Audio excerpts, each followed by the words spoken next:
is 107 the point. Ooh, I like when you press that one.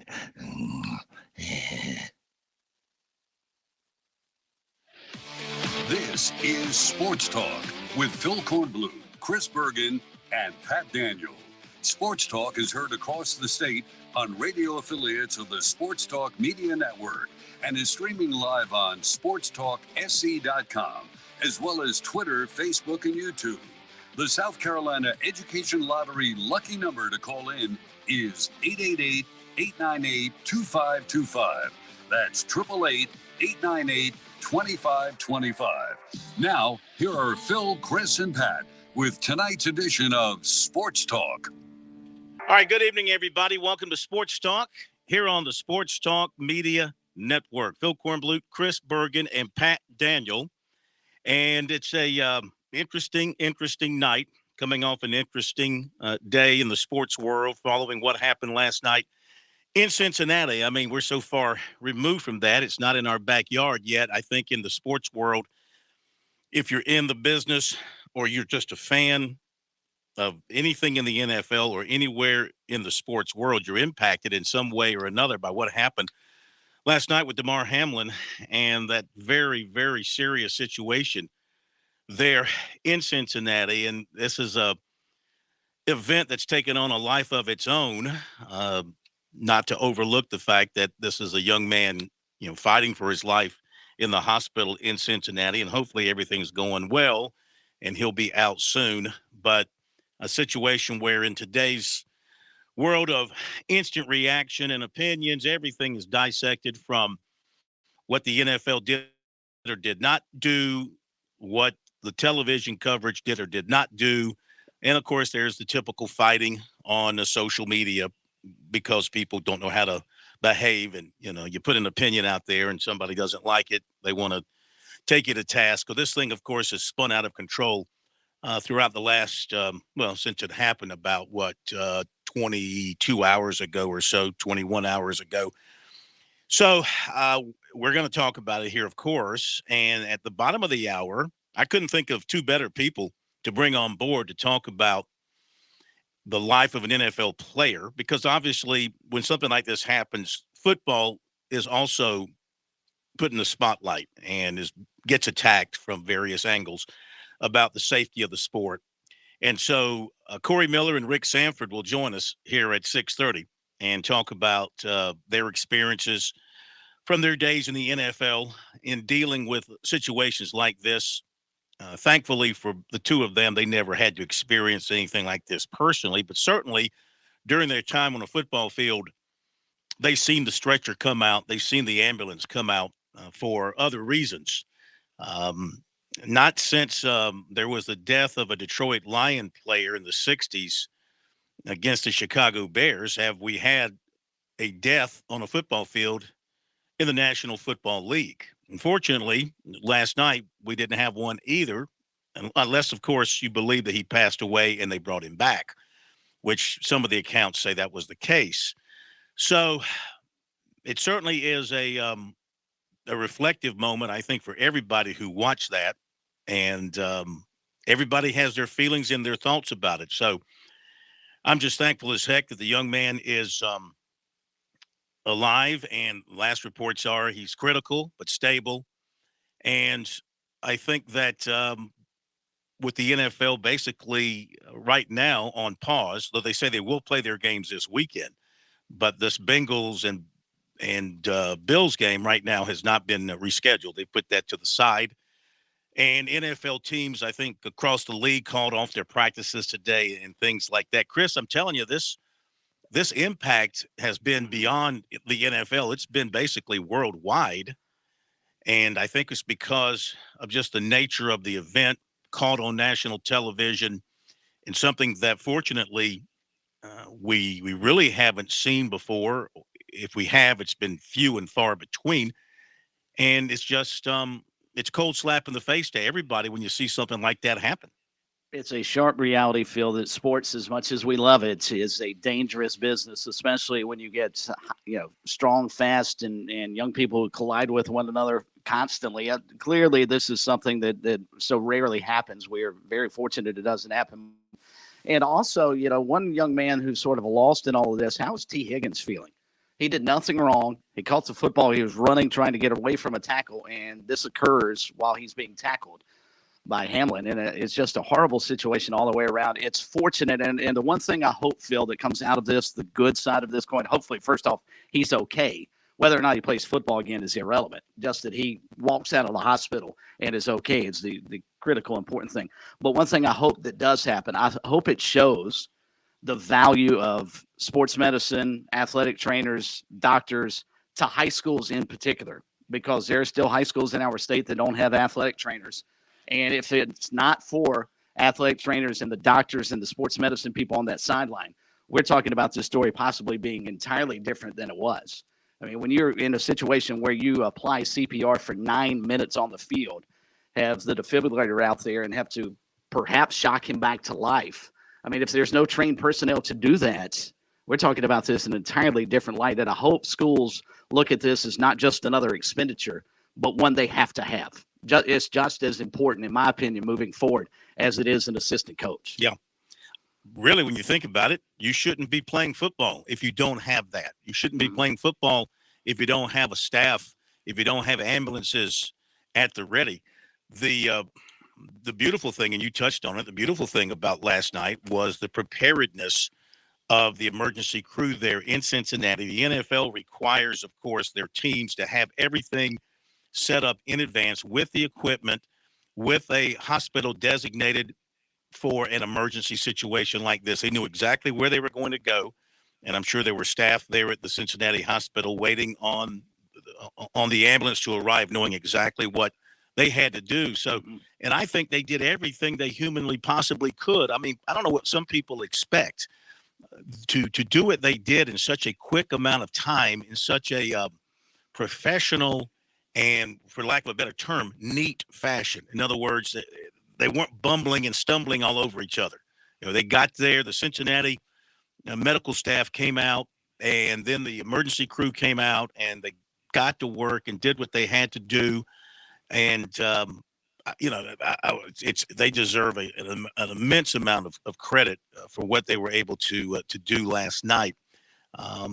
The one thing I will say, too, watching the television coverage, and ESPN, of course, was doing the game, and immediately it goes from being a sports story to a news story. It's like 1989 doing the World Series, and you have an earthquake in San Francisco. All of a sudden, you become a news reporter and not a sports play-by-play guy. And they did an excellent job, of course, in covering. I would fault them with one thing, though. There was a tweet by, his name was Jordan Rooney, and he's a representative of Hamlin. He's not his agent, but he's sort of a marketing guy for him. And he put out a tweet about an hour after all this went down. Maybe it was 90 minutes.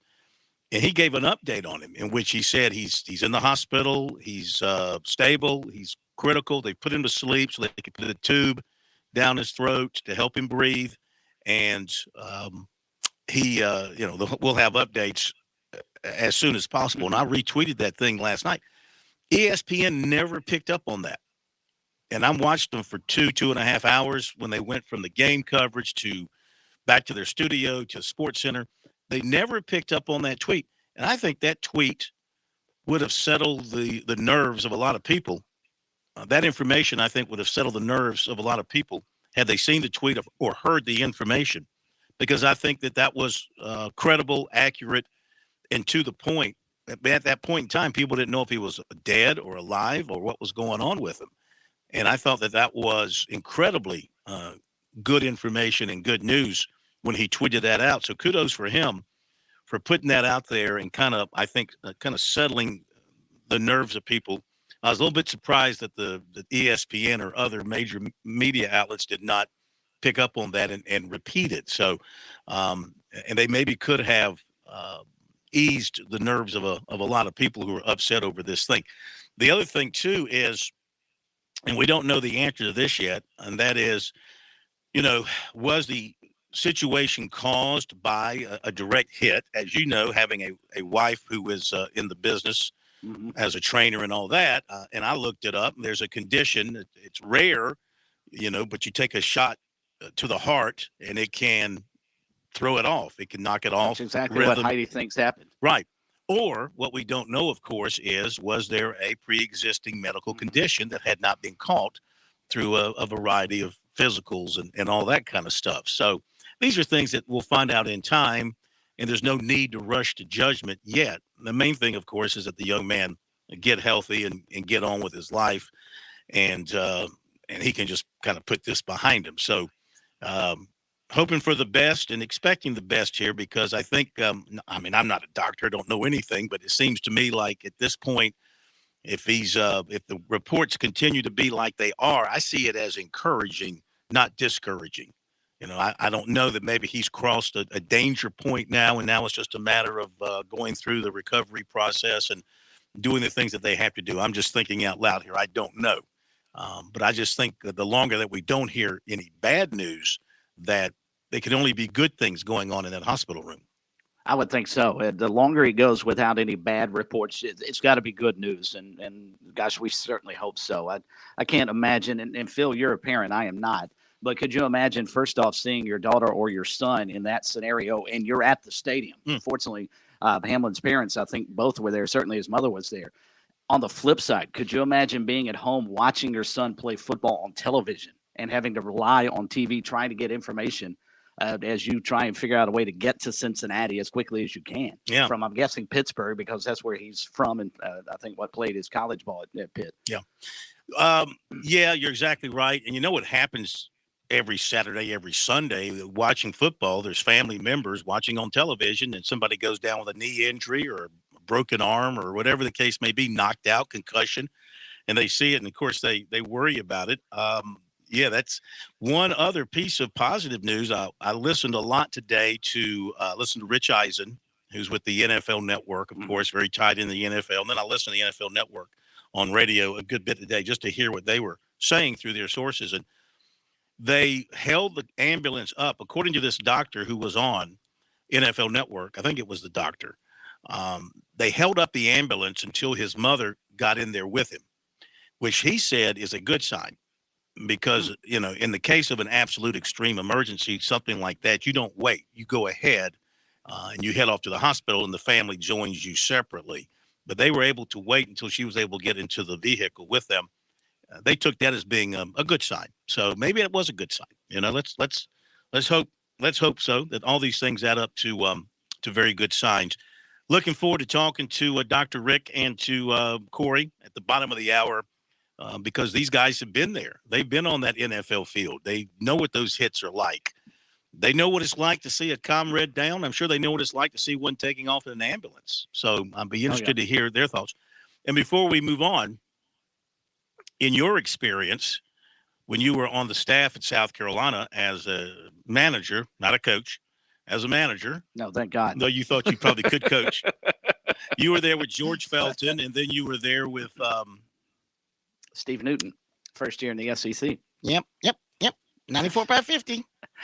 First time I'd ever learned JoJo English's real name. Yeah. He only called him Steven. But you were there, and I was there, but I was there as a media member. You were there on the staff the night Joe Rett had his cardiac episode in Columbia, and that was one of the scariest things I'd ever seen.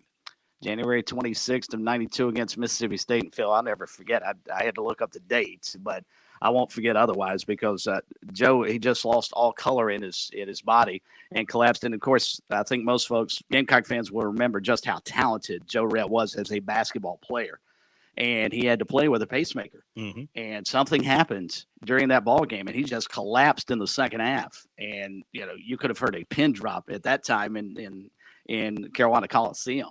And I know, talking to our teammates at that time, none of them wanted to continue that ball game. None of them wanted to continue playing, because your thoughts immediately go to your friend, your roommate, your fallen teammate. You don't want to worry about a basketball game against Mississippi State. I mean, it's so irrelevant. And I'm sure that's what the Bills were thinking last night. I heard that report come out that the NFL is going to give those players about 5 minutes, and then they were going to run back out there. Now, I've heard the NFL said that was incorrect. They never said that at all. Mm-hmm. But I can't imagine the Bills wanting to continue that ball game after what they witnessed on the field. And same thing here. None of the Gamecock players wanted to play that game after seeing Joe Rett collapse on the floor. And you're more worried about, was Joe going to, make it through the night, much less whether or not he's going to ever play basketball again. And again, that was a case of an undisclosed heart situation. Mm-hmm. Nobody knew about it. And it turned out that, fortunately for him, it wasn't actually, he came back and played. He came back and played with the pacemaker. Yeah. He resumed his career. And I want to say he finished when he collapsed. When he collapsed was after the pacemaker, if I'm not mistaken. He had actually had the pacemaker beforehand and collapsed during the game because that was his senior year. So he was going to be done anyway. Yeah. And so after that occurred, that was the end of his basketball career because he basically said, my health is more important than basketball. Okay. Was that a second? I'm trying to See, I had to go back and look it up myself. I'm thinking it's been that so long ago. I'm thinking that I mean, of course, you were there. He had already had the pacemaker installed by that point. Okay, I thought the collapse was the first sign of something, and then he had the pacemaker put in, and he went on and continued his career. No, I'm pretty sure, and I'll go double check again, but I'm almost positive he had the pacemaker installed beforehand. Yeah. And then he collapsed later on. Yeah. And again, after that happened against Mississippi State, that was the end of what was a really promising career. Mm-hmm. Joe was one of the more physically gifted 6'8" small forwards I've ever seen. Great jump shot, tremendous hands, great ability around the basket. He was sort of, unfortunately, robbed of what could have been a really, really good basketball career. Mm-hmm. And he came out of that Eau Claire factory along with Barry Manning, who was also on the Gamecock team at the same time. So, I mean, it was just really, really sad scenario. Unfortunately for Joe, and again, we're hoping the same thing for Hamlin, Joe was able to go on and was fine. He just couldn't play basketball anymore. Sure. Okay. Our phone number, 888-898-2525, South Carolina Education Lottery lucky number here on Sports Talk. If you happen to lose us tonight for whatever reason over the airwaves, remember, you can stay with us. We have our stream on Twitter and on Facebook and on YouTube. Invite you to check all those out, video streams. If you want to look at us and hear us, you can do that. If you just want to hear us, go to our website, SportsTalkSC.com, and click on the audio stream there, and you can find us anytime you lose us over the airways. I know from time to time we have some other programming that bumps us on your local affiliate, understandable. And if you want to stay with us, that's how you can do so. So we recommend that you follow us on our YouTube channel, on our Facebook page, on our Twitter page, and also get the audio stream from our Sports Talk website. 888-898-2525 is the number. South Carolina Education Lottery lucky number. We'll go to our break and come back with more and update some things. One Phil, player if I can, leaving. before we get to break, just so Joe doesn't call the program and get upset with us, he actually had the pacemaker installed in February of 1990, which was installed to control a slow heartbeat at the time. Mm-hmm. So this occurred in 92 when he collapsed against Mississippi State. The collapse happened in 92. Okay. Yes, sir. Very good. Phone number, 888-898-2525. South Carolina Education Lottery lucky number since 2002. More than $160 million in lottery proceeds have been used to fund SC Hope scholarships for the state's college-bound students. Learn more about the lottery's impact at sceducationlottery.com/educationwins. Been playing for fun is a win for education. Got a big Powerball drawing tonight as well if you want to win about $700 million. We'll be back. Hi, I'm Jim Corbett. I've been an attorney for more than 30 years. There's one thing I've learned about injury cases. It's you need the personal touch. You need the lawyer to get to know you and describe your damages. You don't want a case manager talking to an insurance company and then talking to you and then talking to maybe to a lawyer with limited experience at the last minute to try to settle a case. I talk to you. I find out what your case is about. Jim at JimCorbettAttorney.com. Jim at JimCorbettAttorney.com for your injury cases. South Carolina's taste buds have spoken, and they're asking for beef. There are more than 7,800 farms raising cattle from pasture to plate in the Palmetto State. So whether it's steaks on the grill before the big game, sirloin medallions plated for date night, or burgers with the family, make sure beef is a part of your playbook this football season. Smoked, grilled, and slow roasted. Find the best way to enjoy your beef at sccattle.org. Beef, it's what's for dinner in South Carolina. Funded by the South Carolina Beef Council, part of the Beef Checkoff program. Think big, life-changing. I'm talking education, inventive, next-level education. Wake up. For 20 years, education has received billions in funding. Where, you ask? Right here, across our state, in your own backyard. Who has done this? Well, if you've ever played the lottery, that would be you. Thank you. The South Carolina Education Lottery. When you play, we all win.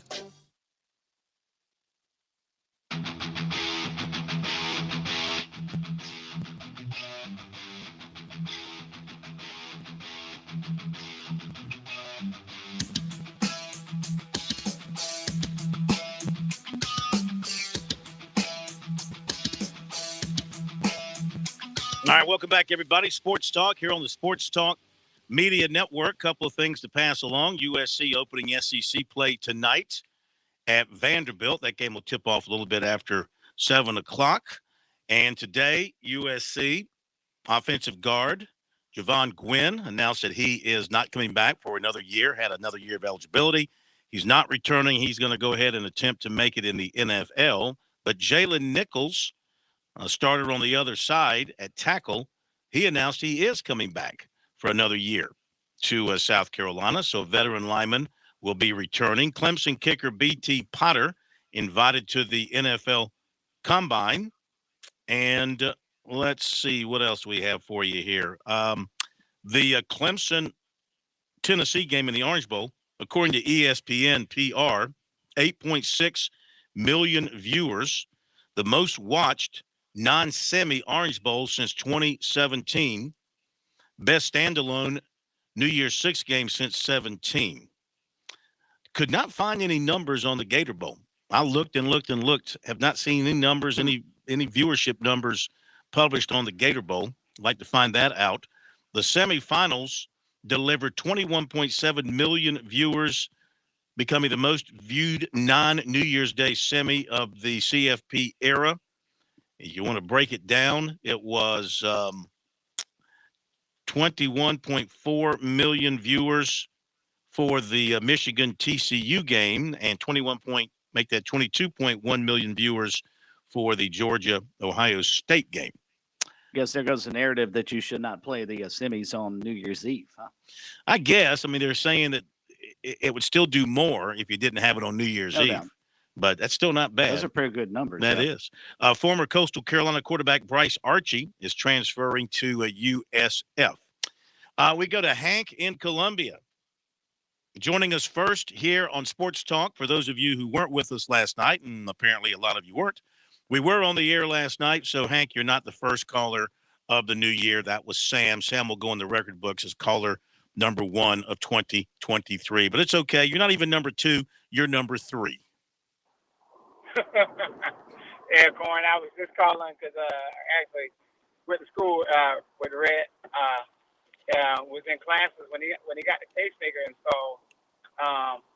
They had a little machine on him to help regulate the pacemaker when he first got it, and I think that because he was having shortness of breath during those years back in the 1990 year. Mm-hmm. But I was actually in the arena when he had collapsed against Mississippi State. But I was just calling to say that he actually did go over and play again. He actually he didn't get drafted, of course, because there was right around the time after it happened. You had the whole scenario with the Hank Gathers thing where he passed away on the court. Mm-hmm. And so a lot of anxiousness about NBA teams and all that wanting to take that risk. But actually he went over and played some in Europe. I think he was a European MVP for a couple of years before he finally retired from basketball. So he did play after. He didn't play for Carolina again or in the NBA, but did play some European basketball. Well, that's good. That's good. And I've seen Joe from time to time. He looks great. And yeah, it looks great. Mm-hmm. I've been with him at the gym for it. Looks great. His son played, remember, for a small school, then played at Auburn for a little bit. He's in good shape. He works out. That's good to hear. That's good to hear. Hank, thank you very much. Appreciate the phone call. We're going to hit the break here at the bottom of the hour. And coming up, Rick Sanford and Corey Miller will join us. 7:05, our final Chalk Talk session of the year. Ellis Johnson and Chuck Reedy. We talk about those bowl games. I'm sure they'll have something to say, too, about what happened last night. We'll be back after the break. Don't go away. On Point Weather is made possible by our friends at Palmetto Citizens Federal Credit Union on 107 The Point. Here's tonight's forecast. Showers developing for us this evening. They'll carry over into tomorrow. Our low dipping down to 63. Look for heavy rain in periods tomorrow with a high climbing to 69. We'll dry out for Thursday. We get our sunshine back. Cooler temperatures for the weekend. Highs in the upper 50s. I'm Kevin Cohen with your On Point local weather.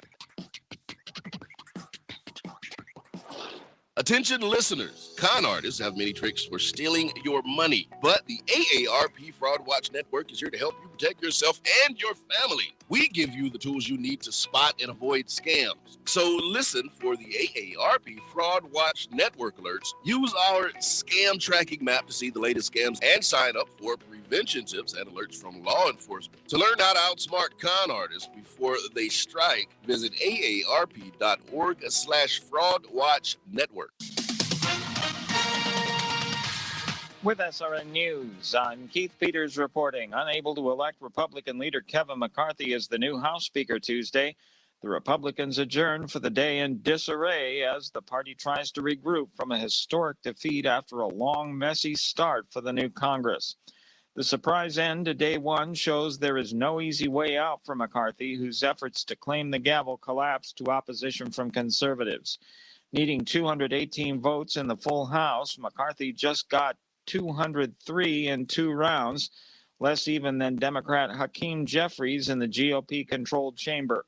A third ballot was even worse, with McCarthy losing 20 votes as night fell on the new House GOP majority, tensions rising as all other business came to a halt. On Wall Street, the Dow down by 10 points. More details at srnnews.com. Loyalty is an important quality, but it's not a given. It's earned. Shooter's Choice has earned the loyalty of people around the Midlands because they have great customer service, tremendous selection, and they've been the local guys for more than 30 years. And that should matter to you. If you're looking for the right firearm, ammo, AR accessories, even a gun safe, visit the folks at Shooter's Choice on Sunset Boulevard in West Columbia. This is where you'll find the experts, the folks that actually shoot, they hunt, or visit a big box store where you'll never see the same person twice, where their only expertise comes from watching some YouTube video. Shooter's Choice has the top brands. They offer classes to make sure you develop proper safety technique and skills. Most of all, they offer the best quality products at fair prices sold by good local people. If you can't make it to the store, you can visit online, shooterschoicesc.com. They're also on Facebook and Instagram, or they're waiting for you at 944 Sunset Boulevard in West Columbia. Make it your first choice, your best choice. Make it Shooter's Choice.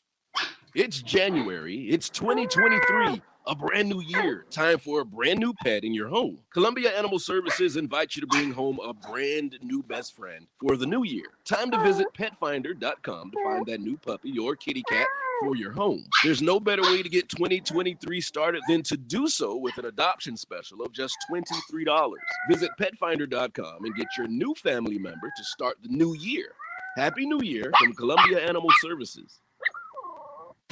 Hey, it's the Cigar Militia. We want to thank the Midlands for a wonderful first year. Thank you for helping us grow. We had no idea we had so many good friends out there. One thing I love about the cigar culture is we all have our favorite brands, but we're also willing to try new ones too. Come in and get your old standby, or have one of our knowledgeable staff members walk you through the humidor to your new favorite. We're at 1410 Colonial Life Boulevard in the same plaza as the Melting Pot Restaurant. There's a lot of good reasons to choose a particular insurance company, and a lot of not so good reasons. A cute mascot, a funny TV ad, how about a celebrity spokesperson?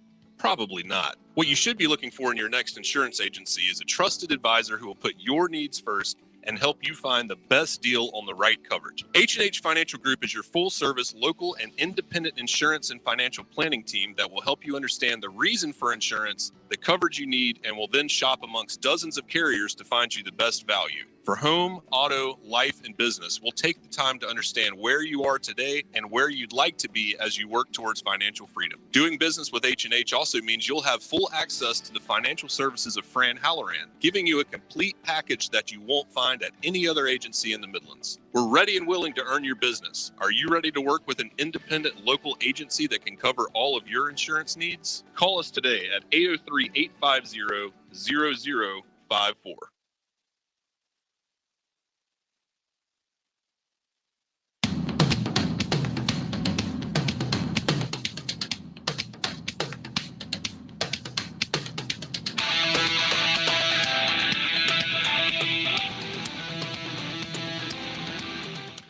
Okay, we're back on Sports Talk here on the Sports Talk Media Network. In just a moment, Rick Sanford, Corey Miller will join us.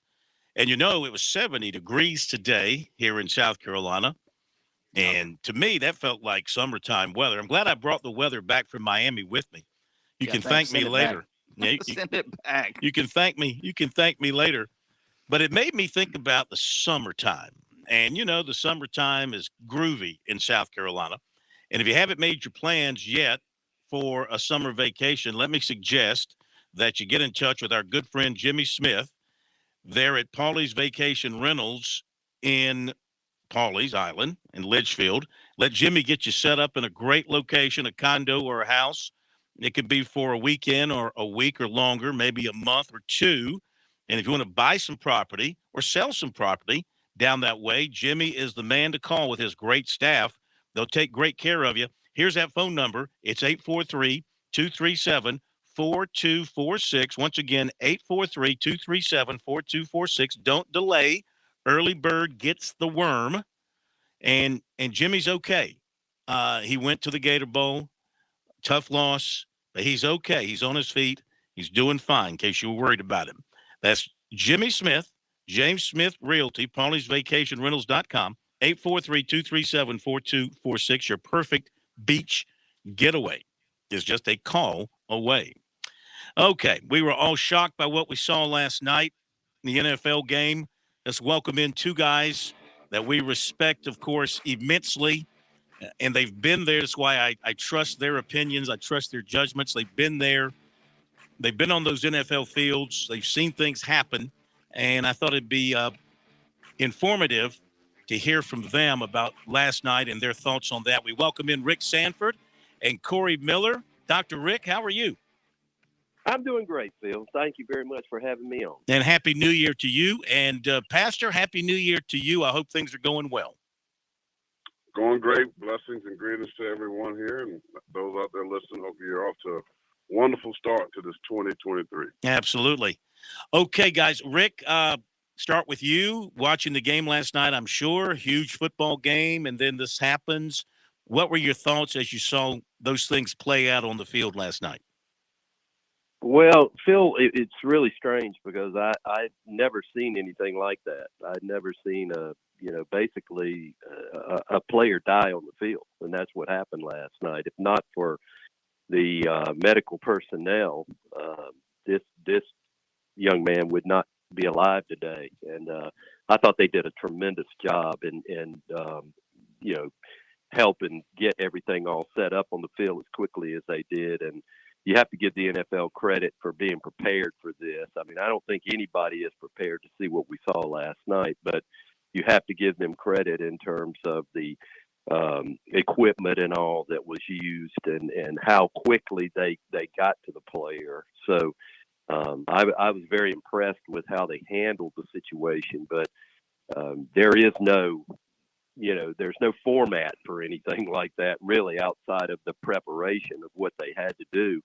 And it's just heart-wrenching to watch a player fall like that. And Corey will be able to tell you the same. I mean, that locker room and that field is a brotherhood. And when you see a player, it's like a member of your family going down. And to see that last night was really heart-wrenching, and not knowing, especially, that did he make it?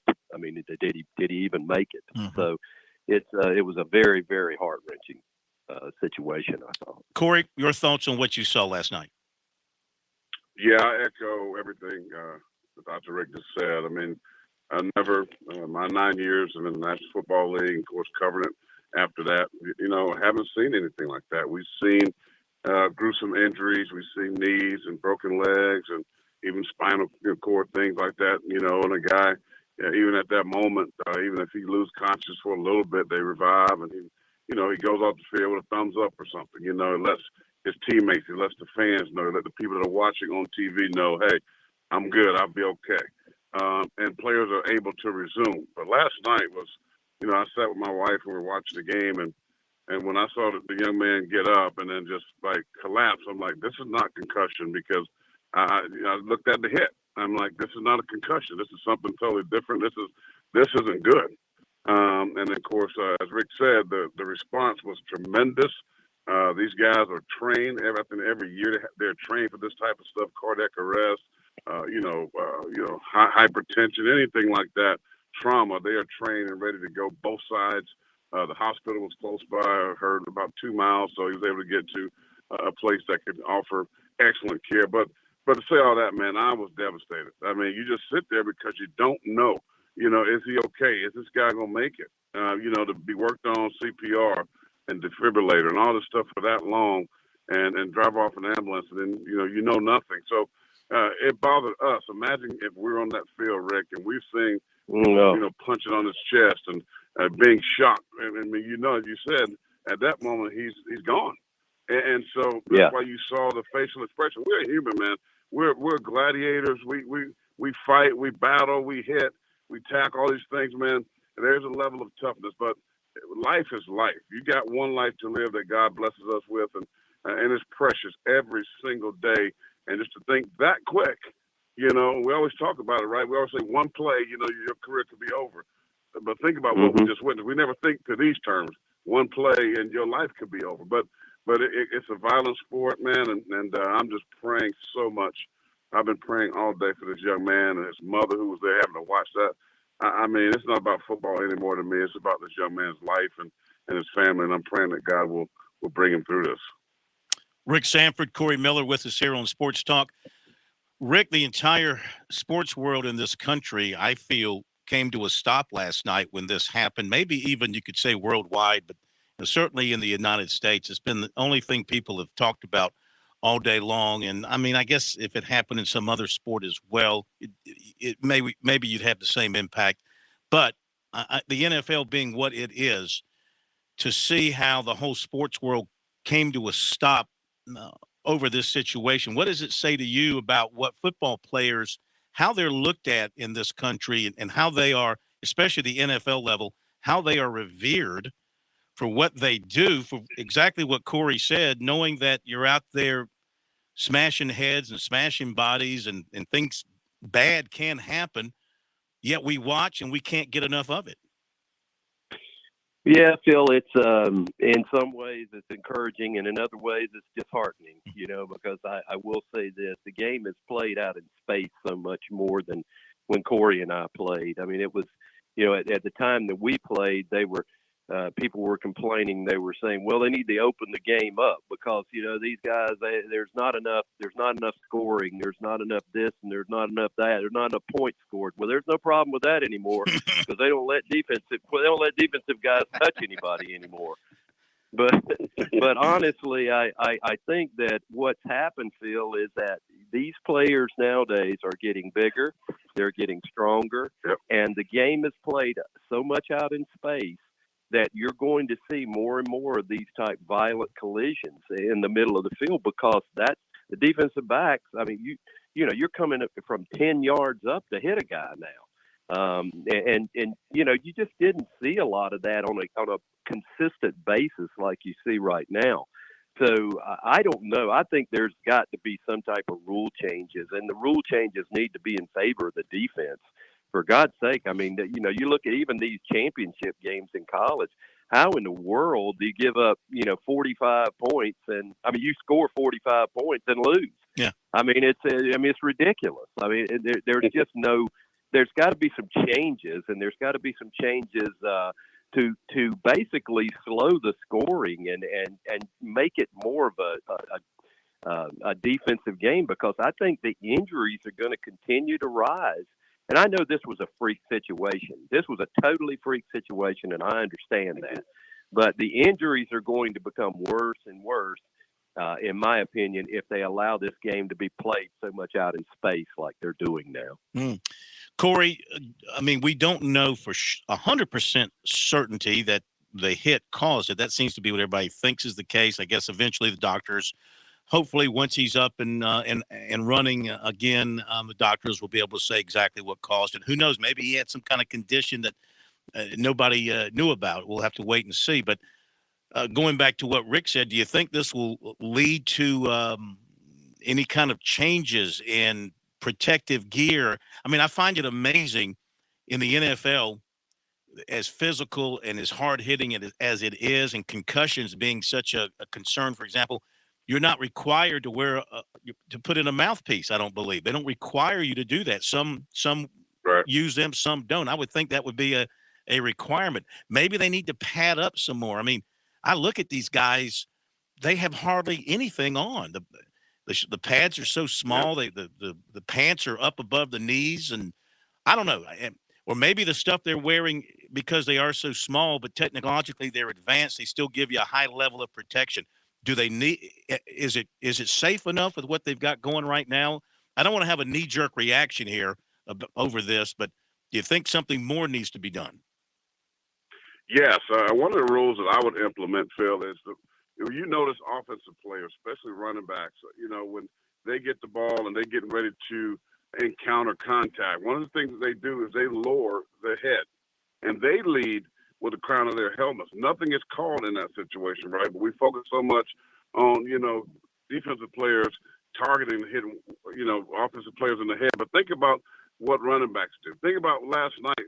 T. Higgins caught the ball, and it's not his fault, but he did lower his shoulder and head, and that's where that big blow came, right in his chest.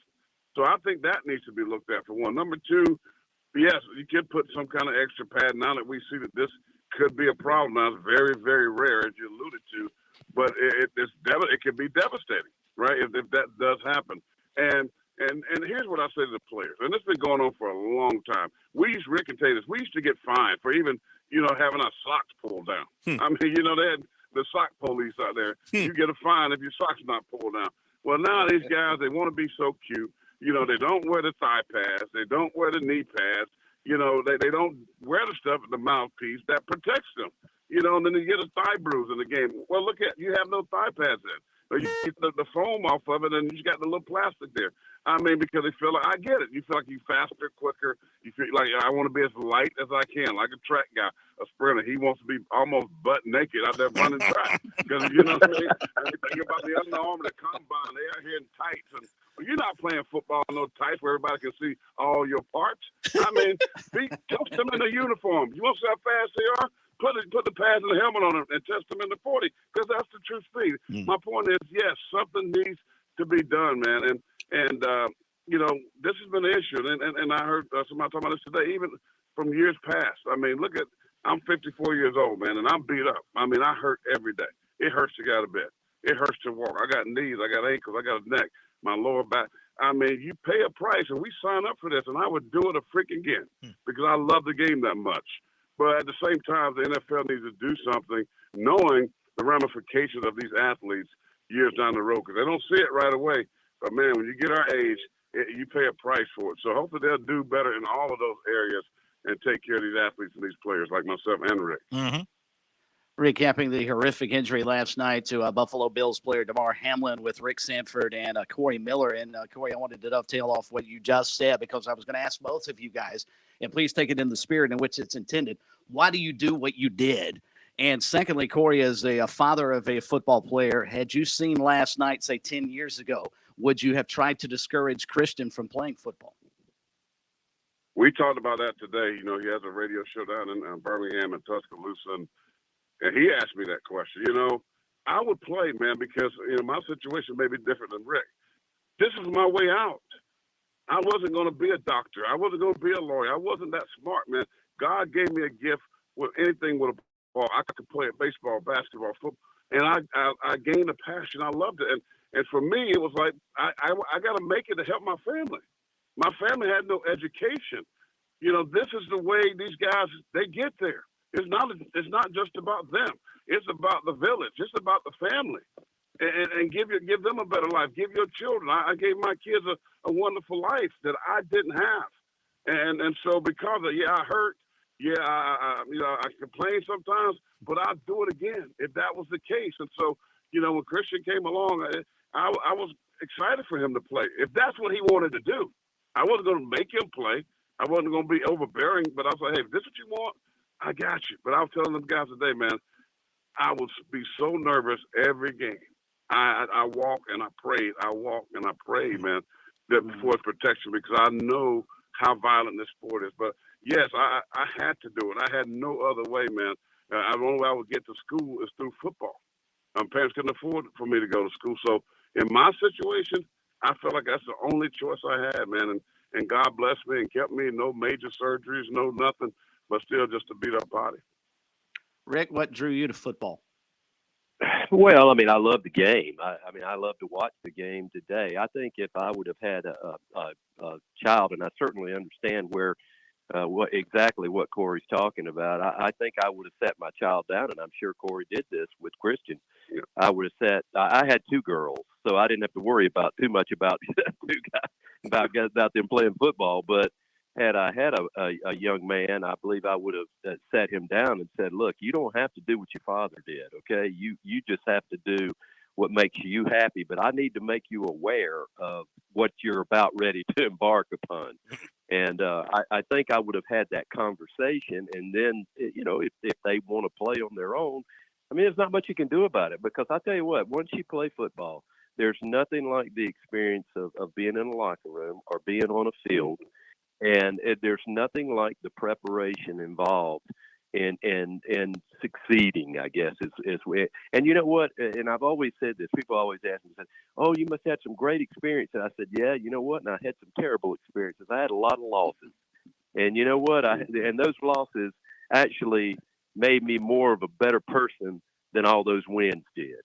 And so I think you learn a lot about life and football that other things and other sports can't teach you. And I think it's just because of the physicality of the game. And I think it makes you tougher in life. And I do believe that has been, a fortunate thing for me. Now I'm like Corey. I mean, I'm beat up. I'm hurt. We understand that. And, we don't have to like that, but that is and I would tell my child the same thing. If you're going to play football, you be prepared to hurt when you're about 50 years old, because I promise you're going to feel good in your 20s and 30s and even into your 40s. Yep. But when you hit 50 years old, life changes. It just does. It changes. It just changes. Yes, it definitely changes, and it's going to be different for you. Let me add this real quick to piggyback. Like my son, I had that conversation with Christian, and of course, he's a second generation NFL player, but he got 3 years invested. Set out that COVID year, but it still counted. He says his biggest issues like that. I've had so many injuries. I've been beat up. I don't know if I want to keep doing this. And he said this verbatim. He says, "I see you, Dad." He said, "I see you hurting and hardly getting out of the car sometimes or getting up off a couch. I see the grimace and the pain." And he said, I got my master's. I made good money the first 3 years. He bought himself a house. He's ahead of the game. And he said, I'm not sure that I love this game that much to the point that I want to go through what you're going through. And so that's basically what's happening with him right now. And I can applaud that. 10, 20 years ago, I might have said, I've been pushing it because I'm looking at the money, the bag, as they say. But today I'm saying, man, your health is all you freaking got. It's the most important thing you got. And I'm with you 100%. You're smart enough. You're going to do well in life, period. I want to thank both of you guys for being with us. I know it's a difficult subject for football players to talk about when you see what happened last night. We really appreciate y'all sharing some great time with us, and we wish you a happy new year and a healthy new year, and those little aches and pains, being gay and being gay is good, and maybe a goodies powder or two, take those every couple of days. That'll help you, but really, we wish you the I'll best. smoke some of that Aaron Rodgers. I'm going to get the trip with Aaron Rodgers. He seems to be doing pretty good. Tell you what, man, and get your hair cut like that, Pastor. You'll be doing just fine. Hey, Well, let me tell you, Phil. Yeah. Phil, let me add one other thing, okay? I think if you're a football player, you better believe this, okay? If you're fortunate enough to get out of football without any surgeries, okay? If you can, if somehow or another, if you're ever fortunate enough to do that, when you hit about 50 to 60 years old, since I've been out of football now, 14 surgeries. Ooh. Okay, so it all stems from football. Oh, wow. Okay, But Dr. Rick, I hate to say it. I mean, to look at you, you still look like an Adonis out there. I mean, your body fat's about what? Like you're like 2% or something. What do you got? Yeah, well, looks are deceiving, Phil. Hey, thank Yes, you guys sir. again, and hopefully next time we talk to you guys under better circumstances, and we talk some good things about football. But thank you so much, Corey. Take care. Rick, Yep. thank you so much. Thank we'll you. talk to you guys again. Yes, sir. Yes, sir. Thanks, Thank fellas. you, guys. Rick, take care, buddy. Good to hear from you, Rick. Yes, sir. You too, Corey. All right, there you go. Fabulous Rick stuff. Sanford, Corey Miller, two former Gamecock stars, two standouts in the NFL, and I just thought what they had to say would be entertaining, informative, and enlightening. And it is. And again, I salute any football player, no matter what level they are playing, and no matter what kind of contribution they make, because I mean, just to get a uniform, you have to go through a lot of work. You have to go through all the round the year training and the weightlifting and the conditioning and all that. And there's so many. I mean, I think I agree with them. There's so many great things about football, and it does so many wonderful things for people. But there's always, I guess you call it the dark side, right? The people don't really. Once you watch the game and you get back in your car, you go to your tailgate, you don't see the dark side of it, and that is what those guys kind of go through in the days and weeks after a football game. And Phil, I loved Corey's take on why he played football. I'd never heard him break that down. I'm not sure I've heard many football players break it down to that bare minimum. That's how I got out. That's how I could provide ultimately for my family and give my son, Kristen, the opportunity to have a much better life than I had, because my family wasn't wealthy enough to send me to college. So this was an opportunity for me. And through football, look what Corey Miller has been able to do in terms of playing and certainly changing lives. Same thing with Rick Stanford. But I thought his comments about Christian Miller, his son, were just as interesting. I would have supported him either way. As a parent, though, I sit there and pray every time I watch him take the field, and it sounds like to me he's almost he'd be just as happy, if not happier, if Christian decides, I'm going to go another route. I don't need to play football anymore. Yeah, I think he has. I think he's given it up now and gone on to, like he says, doing a radio show down in Alabama. In fact, Corey and Christian, I believe, are teaming up on a new podcast. So if you go to Corey's Twitter, Pastor of Pain, is it at Pastor of Pain? I didn't want to call him Pastor of Pain tonight, considering the topic, passed on the pain part. But anyway, I feel bad for Christian, though. I've never met Christian. Yeah. But if he can't talk like his father does and fill up airtime, he's never going to get a word in edgewise. Oh, my gosh. Absolutely. But as well as I do, that football is going to be on trial here over the next who knows how long. And this comes up, of course, anytime there's a serious case like this. And people take shots at the game, and you have to rethink some things. And I do believe we could do more from a protective standpoint at all levels. Now I see the padding getting less and less, and the contact and the speed at which the game is played is faster, and the contact is harder. To me, that is the opposite of what you should be doing. It should be more padding, more protective devices on a football player, not less. Maybe I'm missing the point of the way the game is played now. Remember back in the 90s when basketball shorts got so long that they were actually below the kneecap and hanging down to almost the calf muscles? Those shorts back then were longer than what football players are wearing with their football pants now. Yes, it's ridiculous. I mean, seriously, really the college players, I'm looking through my binocs, watching a game, and it's like they're in shorts out there. Yeah, exactly. And you're playing on different surfaces. Sometimes you're on grass. Sometimes you're on frozen grass. Sometimes you're on the artificial surface. They've made that better. But imagine these guys, Rick and Corey, those guys used to play on cement. They played at Williams-Brice. Rick played at Williams-Brice when it was artificial. And I think Corey did too, maybe. I mean, they just might as well have been playing out on I-95. There I go again, picking on I-95. Williams-Brice, though, was 6 lanes. All right, we'll be back. By the way, before we do what's supposed to happen here, thank you for pushing the button. I thank you. Programming thanks you. America thanks you. WQXL Columbia, W264DF. From the Bart Fireside Studio, the solution for keeping you warm this winter. This is 107 The Point. Breaking news this hour from townhall.com. I'm Keith Peters reporting.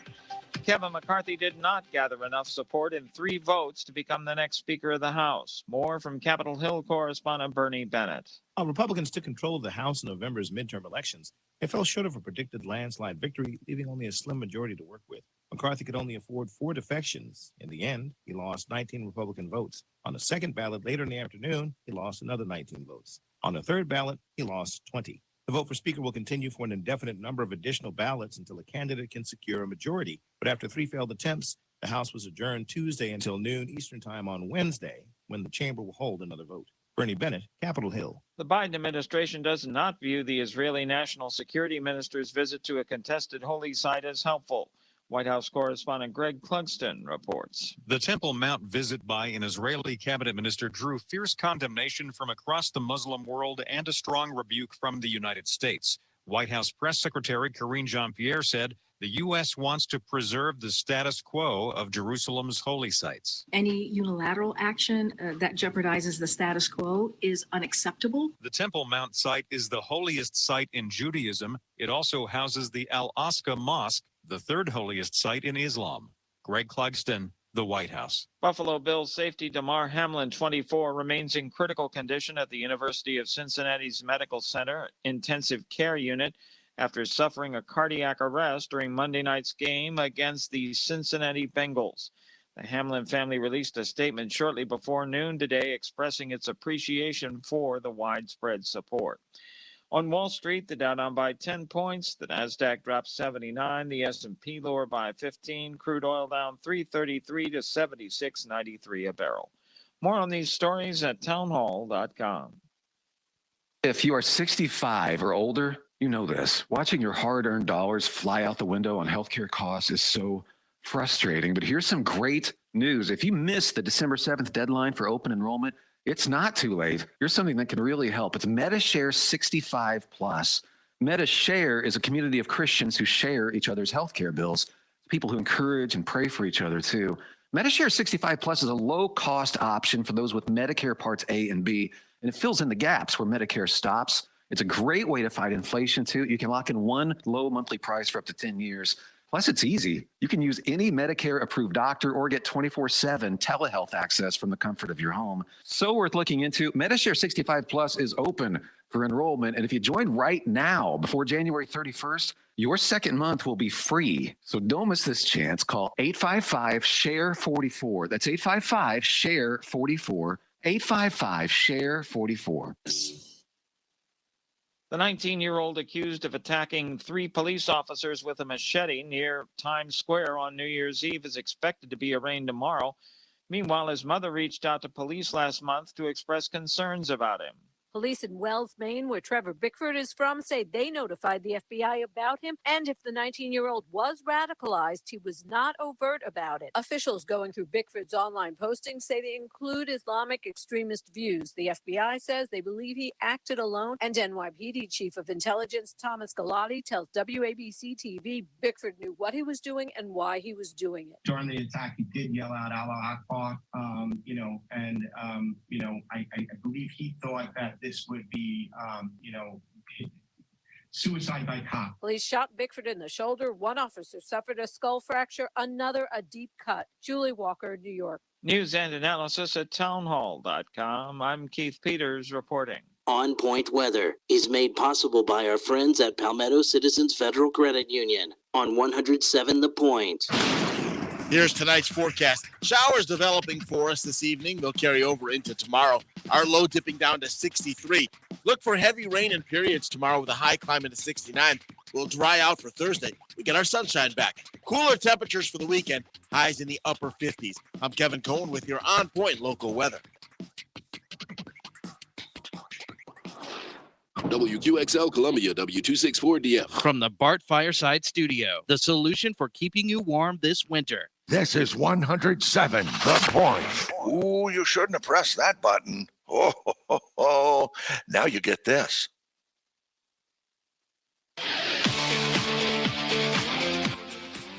Welcome back to Sports Talk on the Sports Talk Media Network.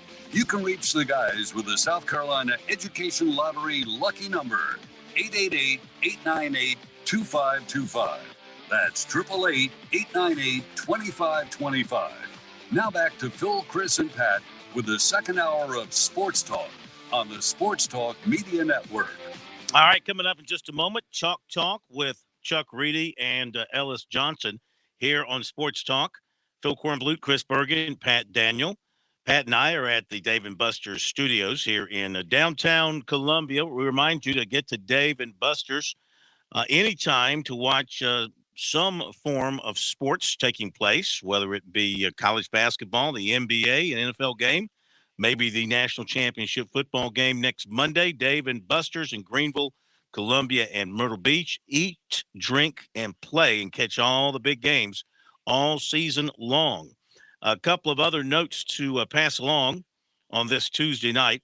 Our poll question, Clemson suffering that loss to Tennessee, and the Tigers have missed the CFP the last two seasons. They still won 11 and the ACC championship. Do you still consider Clemson a nationally elite program? 1,083 votes are in.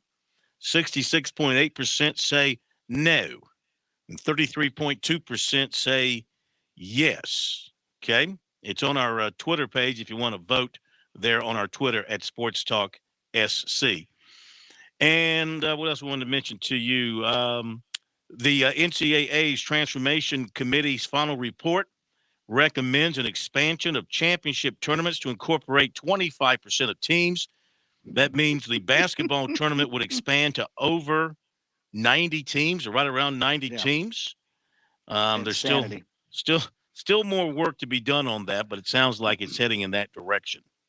Why do they think they need to mess with the best postseason tournament in all of college sports? We have the worst regular season attached to the best postseason in college basketball. We have the best regular season attached to, once it continues to expand, what will ultimately be the worst postseason in college sports. So where's expansion helping either one of these sports? Yeah. Please tell me. Your guess is as good as mine.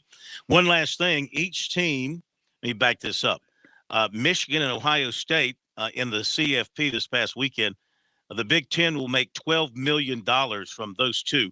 The SEC and Big 12 will get $6 million each for Georgia and TCU, respectively. And each team in a non-playoff bowl under the CFP gets $4 million. And if a school's team meets the academic progress rate for participation in a postseason football game, both the conference and the team will receive an additional $300,000. That's from Front Office Sports. Okay, we welcome in another edition, last edition of Chalk Talk here on Sports Talk for this football season, to look back at the USC and Clemson bowl games from the end of last week. We welcome in once again two of the greatest minds to ever walk a sideline, Chuck Reedy and Ellis Johnson. Great to have you two with us. Obviously, we can't get into anything without touching on last night. We just had Rick Sanford and Corey Miller with us. Know you guys are probably watching. If not, you've read about it and seen the video and all of that. Chuck, football, of course, when something like this happens, there's a lot of things being flung at football in general. What were you thinking last night? What do you think today after what you saw last night? Well, I mean, obviously it's a tragic situation, and we're all hopeful and prayerful that he'll come out of this and be good again. But I don't. It's not. I don't see it as a reflection on football. People have heart attacks or whatever with their heart all the time. Whether the football, there was he got hit and that caused it. I don't think anybody knows that at this point. So, I don't see it as a reflection on football. I see it just as a tragic situation. Mm-hmm. Ellis, what'd you take away? What were your reactions as you saw what happened there last night? I totally agree with what Chuck said to a large degree. Obvious tragedy. You don't ever want to see that. I almost look at pro football, even college football now, spread out, the collisions, the speed, and I'm thinking it's amazing this has not happened more frequently. Mm-hmm. But I want to tell you something. When I first moved to Auburn, I'm going around looking at houses with a realtor. She rides by a home, not that we were looking at, just there was a family pulling in the driveway, and she said it's a tragic situation the other day. This family had a 10-year-old kid, and he and his buddy were out in the backyard throwing baseball. One of them got hit in the chest, stopped his heart. I assume it must be almost similar to this. And the other little kid, of course, was not capable of helping, couldn't get help there quick enough. And either the child passed away or he was severely handicapped the rest of his life. This is not common, but this doesn't happen on football fields. It happens a lot of places. And I just don't, I'm so worried about this guy, and I hope he's going to be okay. But, I mean, we don't need to over-dramatize this game of football. This happens in a lot of different situations.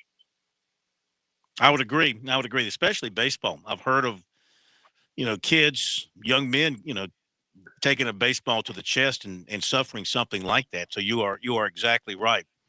Well, let's talk about South Carolina Clemson bowl games, guys, from this past Friday. Both losses. South Carolina was right there in it with Notre Dame. Clemson was in a tight one with Tennessee, and Tennessee eventually put them away. Let's start there, Chuck. Tigers had their chances. Only one touchdown in the game for them. They had like 8 other opportunities to score points, to score touchdowns, and couldn't get it done. What did you see from Clemson? What do you think the Tigers take away from that loss to Tennessee?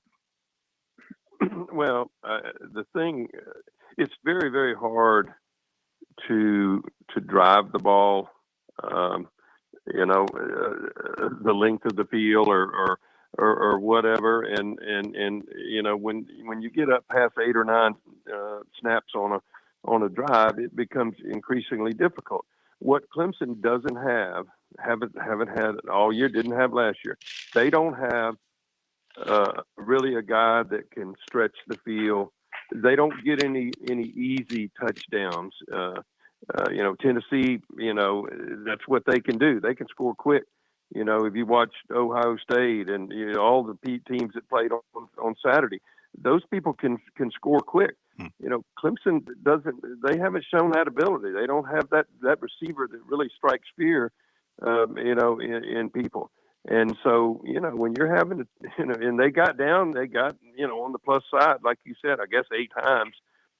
But the closer you get to the goal line, the tougher it gets and the harder it gets. And, they just didn't have guys that could make plays. What'd you think of the play of the quarterback? Oh, I thought he played well, for, obviously his first game as a starter. The guy has a lot of ability. He can, he can make plays with his feet. Obviously he made some critical mistakes. Didn't get rid of the ball sometimes when he probably should have. And obviously right before the half, that was that was something that, you can't do. But, I think for his first game, played very well. Certainly an upgrade from what they had the rest, or throughout the course of the year, I think. Really? You think Klubnik big improvement over Uyangalele?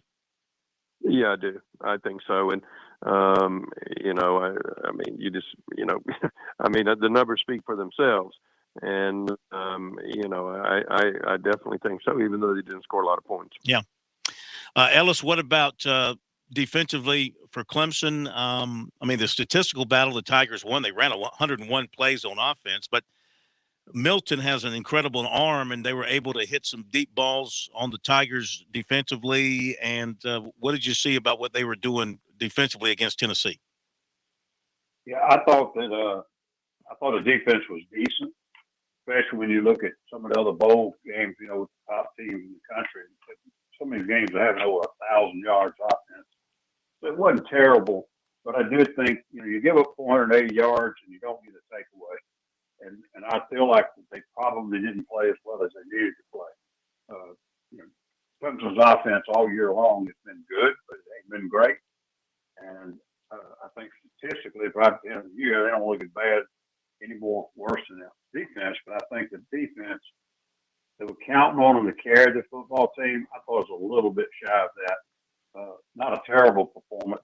I have to be honest with you, I hate to jump on the other side, but Milton, the quarterback, I thought he was really, really good. I mean, he didn't turn the football over. I don't think he had gaudy stats, but he had very good stats. Mm-hmm. And he didn't turn the football over.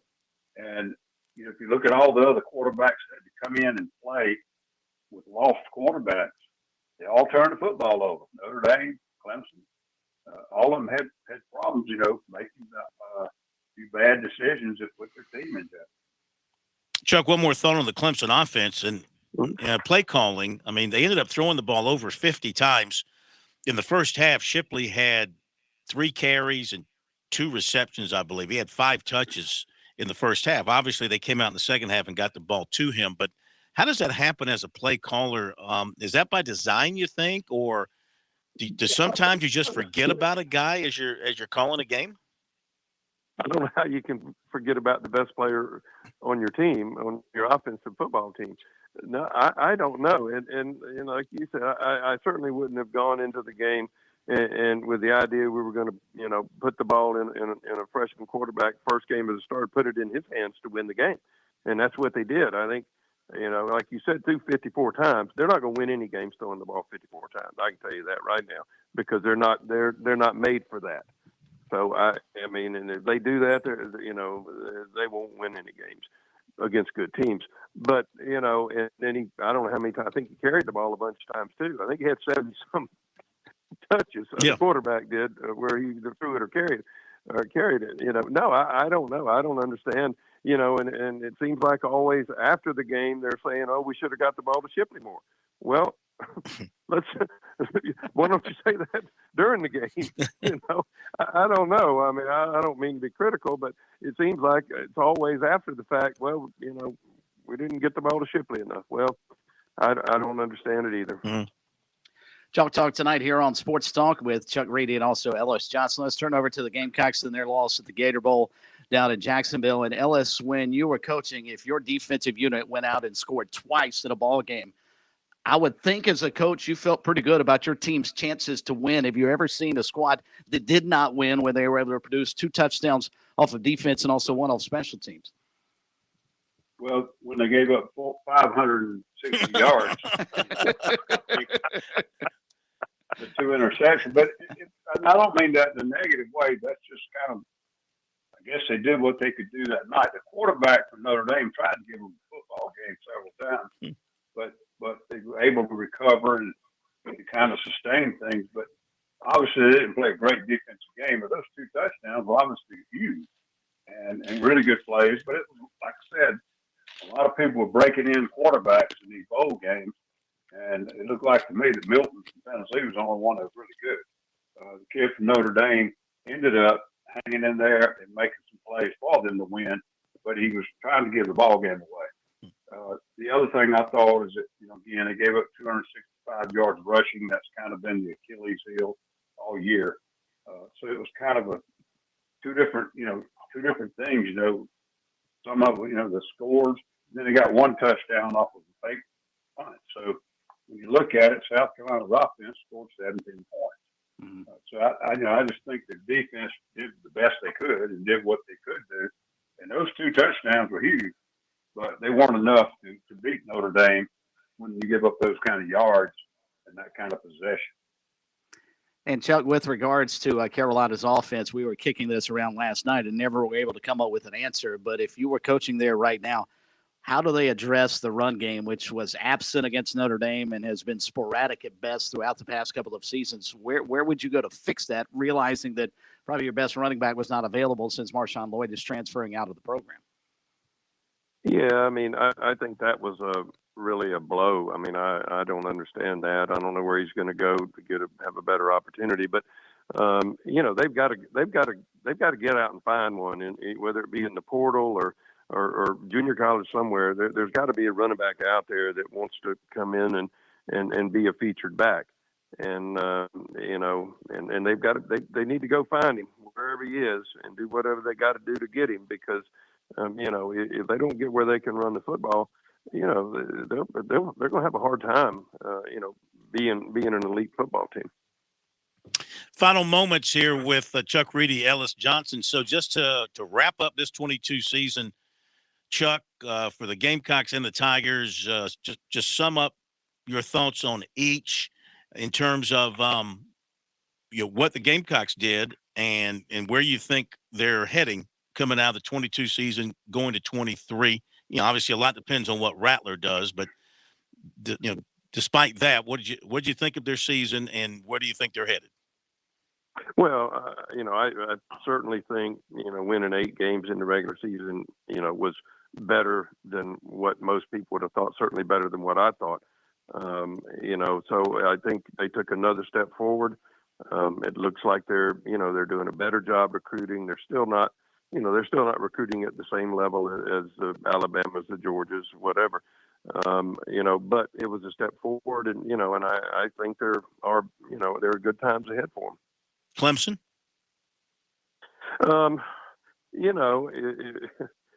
It's another year. As you stated at the beginning of the show. They won 11 games.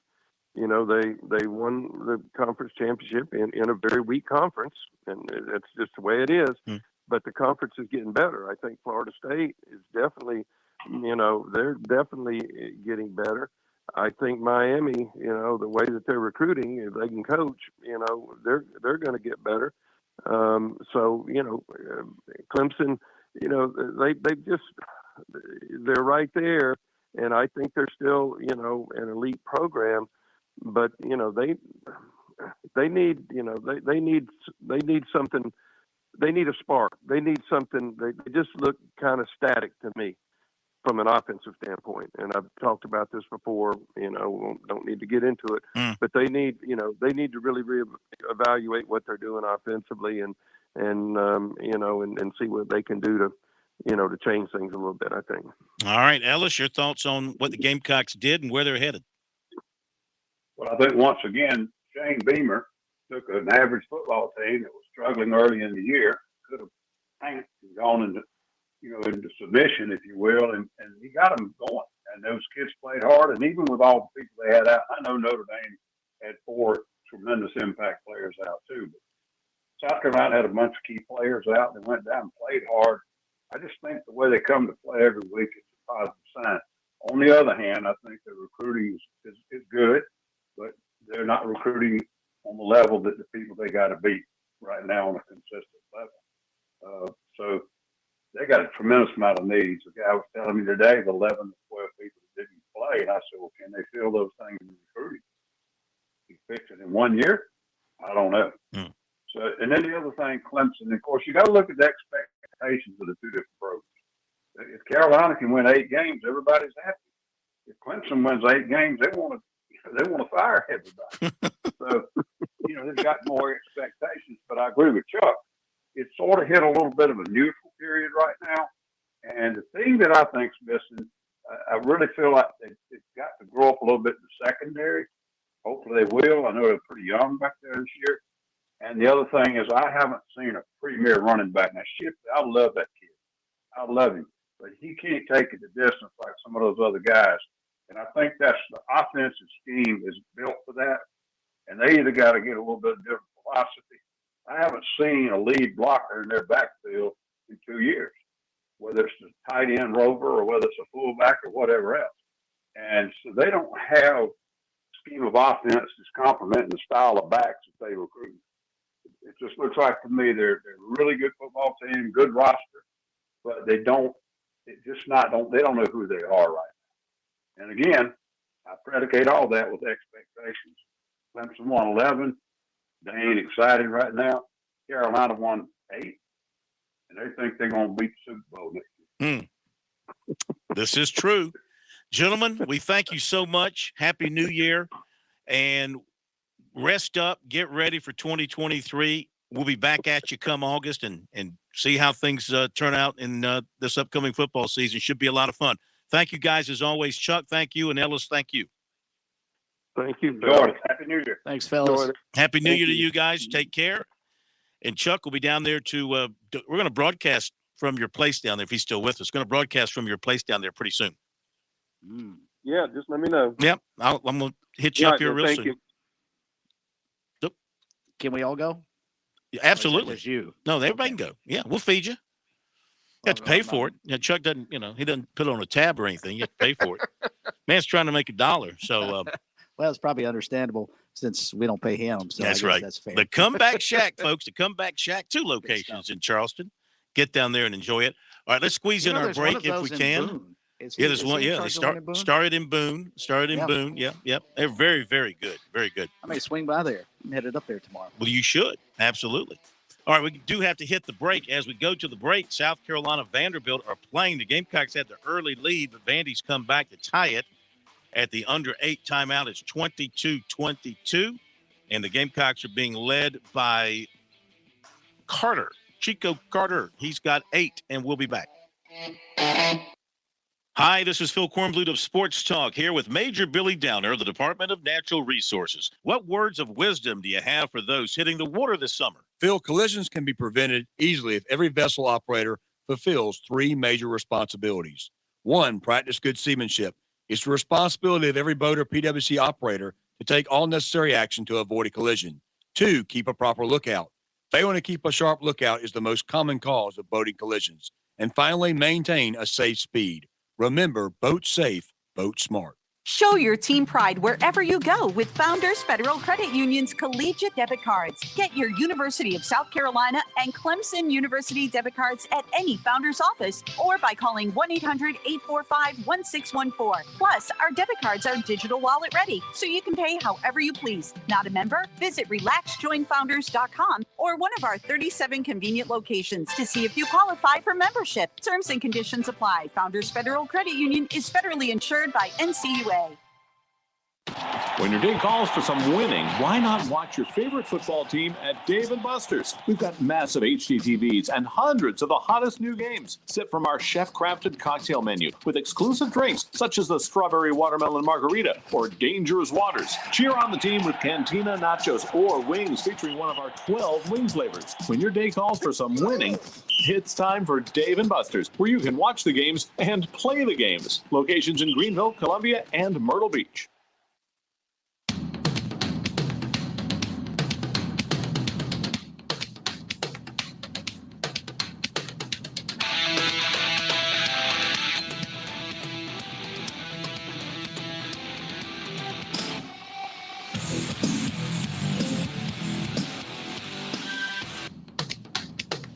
Really appreciate our guests for being with us tonight. Rick Sanford, Corey Miller, Chuck Reedy, Ellis Johnson, and for being guests of Sports Talk. They all receive a timeless Timex wristwatch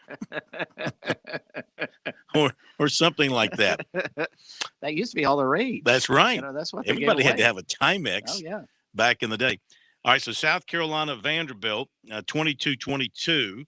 And the Gamecocks got off to a red-hot start. They were like 85% from the floor. Of course, they cooled off one of their last 8.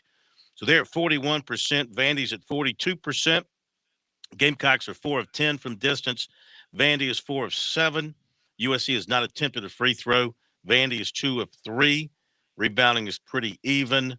And turnover is pretty even, 4-3. Vandy there. And Vandy's got some balanced scoring. Their leading scorer has got 5. For the Gamecocks, Chico Carter Jr., he's got 8, including a couple of three-pointers.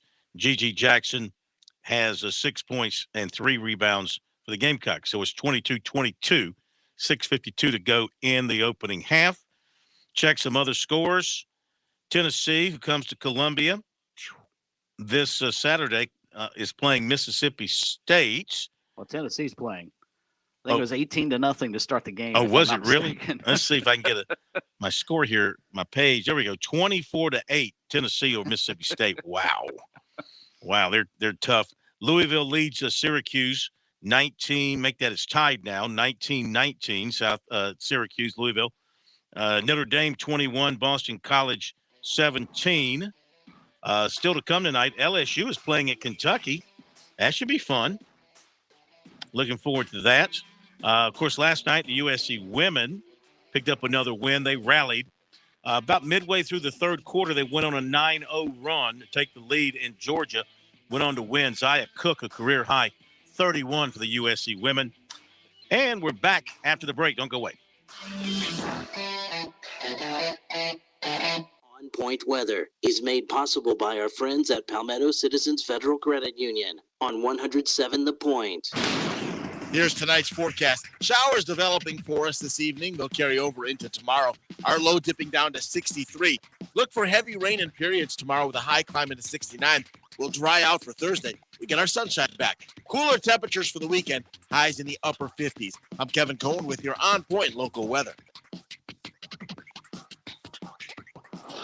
Hey, it's Jay with the Melting Pot. So this is the time of year when we try to be responsible and plan out the next 12 months. I'm not good at it either, so let's work on this together.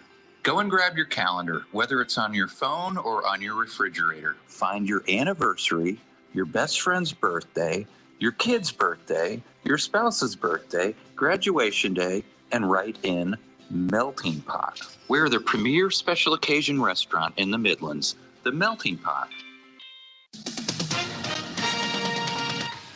With SRN News, I'm Keith Peters reporting failing to elect party leader Kevin McCarthy as the new Speaker of the House. Republicans adjourned in disarray Tuesday night, ending a raucous first day of the new Congress, but hoping to somehow regroup on Wednesday from his historic defeat. The abrupt end to a long, messy day one showed there's no easy way ahead for McCarthy, who promised to fight to the finish to claim the gavel despite opposition from the chamber's most conservative members. Needing 218 votes in the full House, McCarthy got just 203 in 2 rounds, less even than Democrat Hakeem Jeffries in the GOP-controlled chamber, and fared even worse with 202 in round 3. Tensions rose as night fell on the new House majority, and all other business came to a halt. The House agreed to return at noon on Wednesday. More details at srnnews.com. Are you looking for free checking and free savings? Dave Ramsey here, telling you to go see my friends at Palmetto Citizens Federal Credit Union. They're not a mega bank that's so big they lose the ability to treat you like a human being. At Palmetto Citizens, you're not just a number, you're a member. Join today at any of their 14 locations or at palmettocitizens.org. Federally insured by the NCUA. Hey, it's the Cigar Militia. We want to thank the Midlands for a wonderful first year. Thank you for helping us grow. We had no idea we had so many good friends out there. One thing I love about the cigar culture is we all have our favorite brands, but we're also willing to try new ones too. Come in and get your old standby or have one of our knowledgeable staff members walk you through the humidor to your new favorite. We're at 1410 Colonial Life Boulevard in the same plaza as the Melting Pot Restaurant. Don't hurt people. Don't take their stuff. Hey, Point listeners, I'm Casey Whitener. And I used to think don't hurt people, don't take their stuff was a basic human value. Then I noticed how many times our government hurts the people it's meant to protect. When I joined the South Carolina Libertarian Party, I met citizens like me who were tired of government violating our rights. I'd like to invite you to join me. On the last Monday of every month, come out to the British Bulldog Pub in Irmo at 6 p.m. to meet me and my fellow libertarians. Mention you heard this invite on the point and I'll buy you a pint. Learn more at sclp.org. Gas prices, grocery prices, inflation has hit us all, and it's caused the Fed to raise interest rates. As a result, after historically low mortgage rates for what seemed like forever, interest rates for a mortgage have jumped in recent months. Fran Halloran here. Let me make something clear to you. Mortgage rates are rising. They may continue to rise as the Fed tries to get a grip on inflation. What hasn't changed is the incredible customer service you'll get from Greg McCoy and Simplified Mortgage Solutions. Greg can't control interest rates. He can, however, control fees. With rates on the rise, now more than ever, you need to know you're getting the very best deal. Greg will make sure of that. He's more than just a mortgage guy. Greg McCoy is your trusted advisor. You might be surprised to learn how much Simplified Mortgage and Greg McCoy can do to help you with your biggest financial investment. Not sure? Have questions? Give Greg a call at Simplified Mortgage, 803-722-6044, or find him online at simplifiedmortgagesc.com. Greg McCoy, NMLS 119871. Everyone seems to be hiring these days, but are they good jobs where there's potential for growth? What about on-the-job training and competitive wages, including health insurance and a 401k plan? Professional Printers is looking for their next star. They're a local printer with 2 locations, 130 employees, and a national clientele. If you've got a good attitude, want to learn some great skills, and work in a positive environment, reach out on proprinters.com or apply in person at 301B Greystone Boulevard.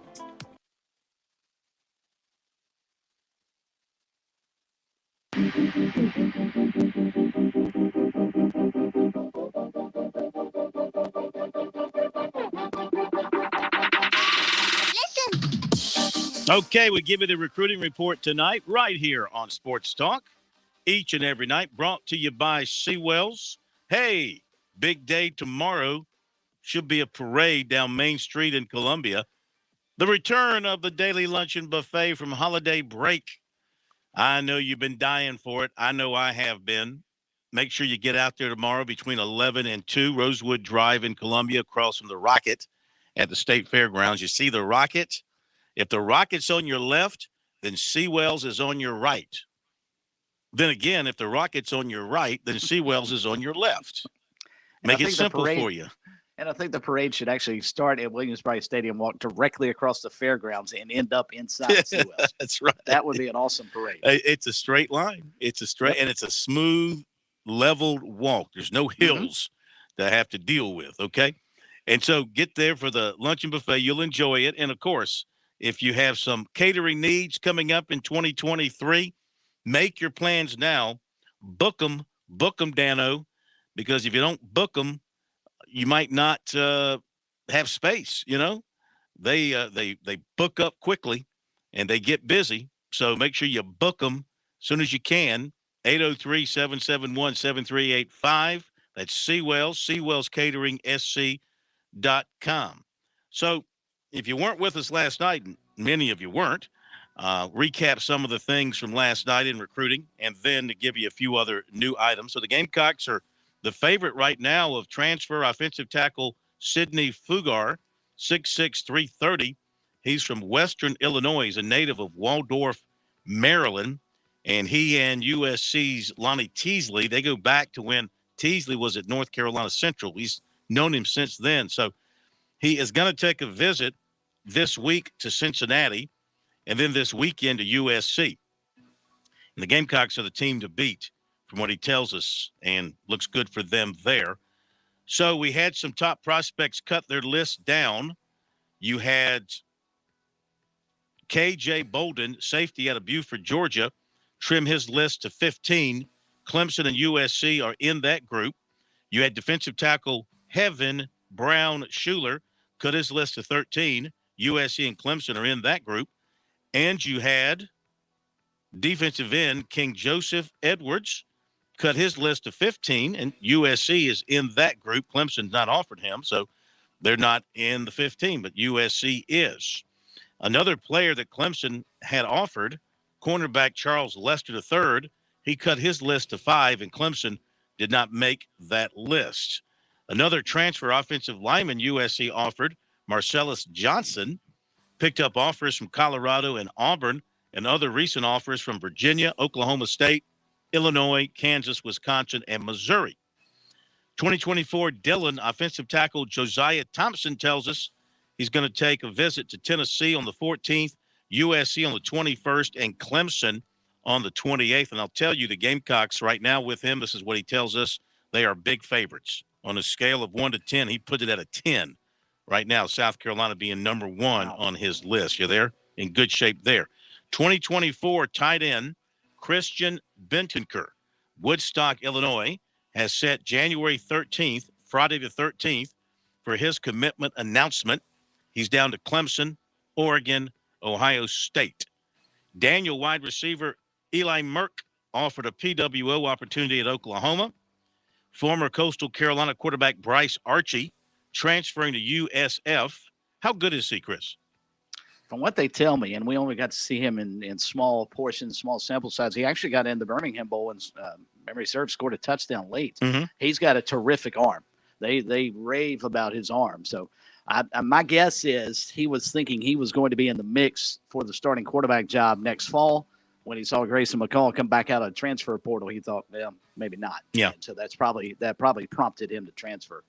Basketball. I don't know that to be the case, but that would be my guess. Sure. Basketball, USC target, 6'2", Elijah Crawford, offered by Mississippi State, and USC is in the top 12 with 6'10", Ace Bailey of Powder Springs, Georgia.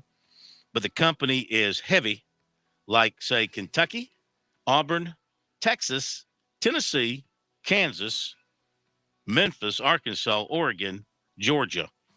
So I'd say it's highly unlikely the Gamecock lands this young man, but at least they're in the top 12. And, coming close in recruiting is not necessarily a good thing, but it does get your name out there in some cases. You got to be in the mix with those guys if you're Lamont Paris and you're going to turn that program around, though, Phil. It's much like Shane Beamer. You've got to get some of those guys, though. Yeah, but how do you get them? That's the question. That's a great question. How do you get a Cam Scott, when the competition is so fierce? I mean, you're talking about – now, I am surprised that in his final 6, he did not include Duke and North Carolina. It really surprised me. But he does have Kansas in there. He does have Texas. He does have Tennessee. Man, never sell Rick Barnes short when it comes to recruiting guys in South Carolina. He's done an excellent job there. That'll do it for recruiting here on Sports Talk, brought to you by Seawells. 31-30 USC now leading Vanderbilt, $1:25 to go in the opening half. The Gamecocks are down to 37% shooting, but Carter's having a good night. Really, 2 guys are carrying the Gamecocks tonight. Carter has got 11. Jackson's got 10 and 5 thus far. G.G. Jackson had a pretty monstrous putback dunk a moment Yes, ago, he too. did. I've watched the replay at least a dozen times now. I recommend anybody out there check it out. Reminds you of one of mine? Absolutely. Yes. On that That's who I thought 7-foot of goal, as well. absolutely. And it's not even a 7-foot goal. It had to be one of those indoor, hanging on the back of your door, wiffle ball type of dunks. Also tonight, I should mention you got Ole Miss playing at Alabama, and you got Virginia playing at Pittsburgh. Tomorrow night, College of Charleston plays at North Carolina A&T, among other games. The Citadel and Furman play tomorrow night, and Upstate and Radford, Presbyterian and Winthrop play tomorrow night. Clemson plays tomorrow night at Virginia Tech. So see if the Tigers, they win that game up in Blacksburg, 9:00 game on ESPNU to go to 4-0. I'll be impressed then. I'll be impressed. I will as well. And that would be enough, I would think, depending on what do they play. I don't have their schedule in front of me, what they have in front of them, but that would be enough in my mind to finally get them into the poll. Well, at least get a vote. Yeah. They play again on the 7th. On the 7th, they play at Pitt. Yeah, let's see here. They got a little tough stretch here. Virginia Tech and Pittsburgh on the road, and that'll be tough, both of those. Louisville, a 9:00 game at home next Wednesday. Looking forward to that. And then Duke at home, 5:00 on Saturday. So that's a tough stretch. Yeah, Louisville's not having a real good year. That's obviously winnable at home. Virginia Tech, Pittsburgh, Duke will all be tough games. Win all of those, and be 7-0 in the league, and we'll think pretty highly of you. Yeah, I would think so. So would the AP poll. I And would by the way, think. back to Bryce Archie, I was incorrect. He actually scored the 2-point conversion, which then prompted East Carolina for some unknown reason. I still don't know why Mike Houston was thinking to score and go for 2 with about 2 minutes left to go, up by 22, which I thought was really classy. But no, Bryce Archie scored a 2-point conversion in his limited time at the Birmingham Bowl. All right, phone numbers. We haven't had a chance to take many calls. 888-898-2525. What you got, Pat? Just at some point was hoping we could bring up the Panthers and the news that came out this afternoon that David Tepper, the owner, has reportedly reached out to Michigan head coach Harbaugh.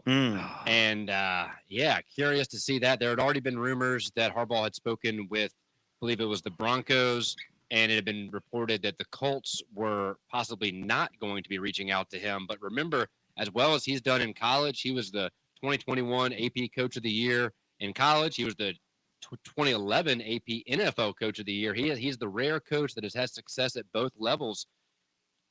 He flirted last year with the Vikings, and don't know if he was offered the job and turned it down or not, but obviously he did not take it. But now reports coming out of Charlotte that he at least has spoken with David Tepper about becoming the next coach in Charlotte. And the timing here would be awfully coincidental, as back in San Fran, his longtime defensive coordinator, Vic Fangio, was out of the league this season after being fired as Denver's head coach last year. And his former offensive coordinator, Greg Roman, has been widely rumored to be being let go as his position with the Ravens. So he could bring the whole band back together. But Steve Wilks, has done one heck of a job up in Charlotte. He's a Charlotte native. He was 5-6 as the interim coach this year with one more game to go. He may finish up as 500 with a team that started off the season as just a dumpster fire. Just had to at least get that out there. And without his best player and no quarterback to speak of. That's right. Well, I think Sam Darnold has really started playing better. He has played better. You know? Well, if you compare it to Baker Mayfield, sure he has. Yeah, right. But then Mayfield goes to the Rams, and he had one good game. Harbaugh, of course, a year ago in February, signed a new contract with Michigan, 5 years through the 2026 season. And that new contract, in terms of what he's going to get paid, let's see here. It only has a $5 million buyout, read earlier. So his buyout for him to leave, if he were to accept another job, would actually be pretty manageable. And I would not see David Tepper blinking at that. What's $5 million to this guy? I mean, this is a guy who, he didn't mind just blowing up. How much money was he going to spend on that place in Rock Hill? Like $200 million or something? Or that, and I love sharing this story anytime I get the opportunity. This is also the guy back in his hedge fund days who famously bought his ex-boss, who he felt like overlooked him for a promotion. He bought his Hamptons mansion for $47.5 million under a fake name, only to then tear it down and reportedly do something to the ashes that I can't say on air and send the photo to him. I can top that house story. Yeah, he's a classic guy. I can top that house story with this house story. Talking about something like that, a little different. You ever been to the Keys? You ever been to Key West? You ever been to Key West? You ever been to what's called the southernmost house? I don't think so. Okay, well, you know where Key West is located, right? It's like the southernmost part of the United States. Okay.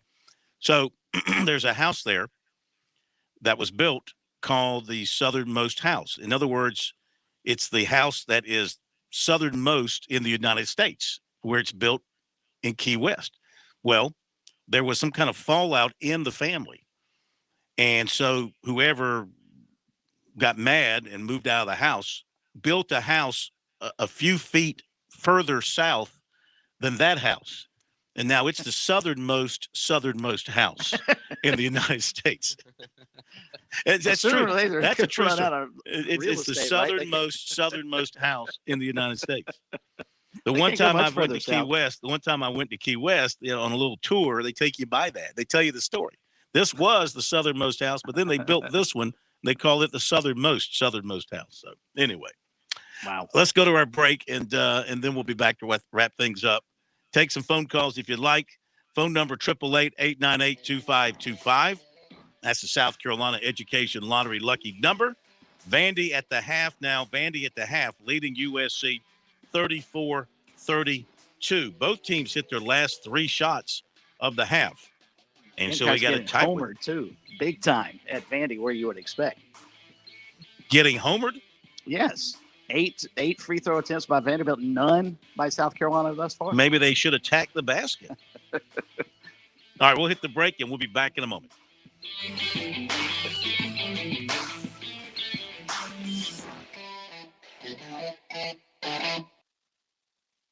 Life. It has its ups and downs. Sometimes it's little things like hitting every red light or dropping your cell phone. Maybe it's the bills, rent, or pressure at work. But when it comes to the South Carolina Education Lottery, you should never feel like playing will solve everything. The lottery is a game. It's played for fun. So set a dollar amount. Expect not to win and make sure responsibilities, family, friends, and work come first.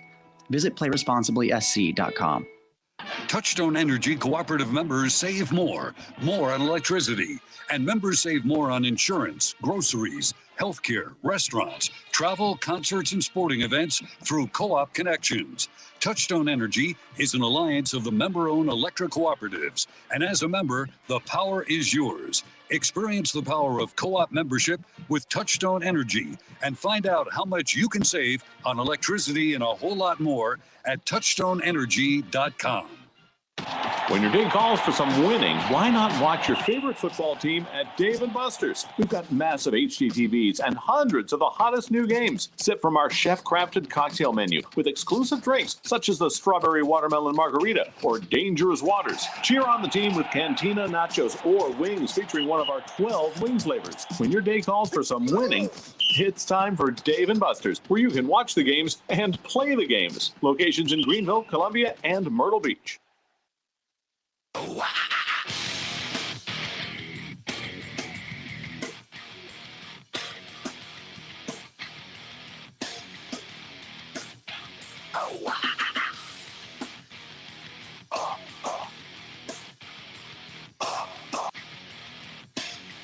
All right, let's go to the phones, 888-898-2525.